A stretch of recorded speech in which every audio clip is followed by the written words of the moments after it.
mimi nikiwa kwa mapenzi ya Mungu kiongozi wa taifa letu la Kenya, ya kwamba ile ubaguzi ya zamani, ile chuki za zamani, ile ukabila imeturudisha nyuma miaka nyingi. Tumesema hiyo ukabila tunafungia katika kaburi la sahau, tunaungana, tunashirikiana. Hakuna sehemu ya Kenya itabaguliwa tena. Hakuna sehemu ya Kenya itawachwa nyuma kwa mambo ya maendeleo, eti kwa sababu walipiga kura hivi ama walipiga kura vile. Sisi wote ni ndugu moja wa taifa moja, taifa la Kenya. Na ndio mimi nawauliza ndugu zangu watu wa hapa Butere, jameni, mkubali tuungane, tushirikiane. Ndio ile kazi ya muhimu ambayo mnatuuliza, ya kujenga barabara, ya kuunganisha stima, ya kuweka madawa katika hospitali yetu, na kushughulika na mambo ya kutengeneza utajiri katika taifa letu, tuweze kufanya tukiwa pamoja.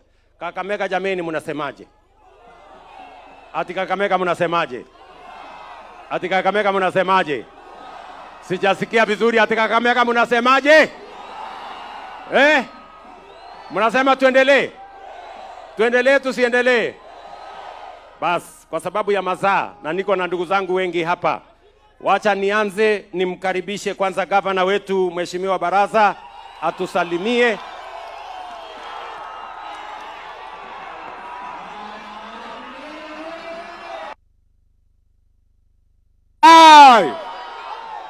Asante Mheshimiwa Rais wa Jamhuri ya Kenya.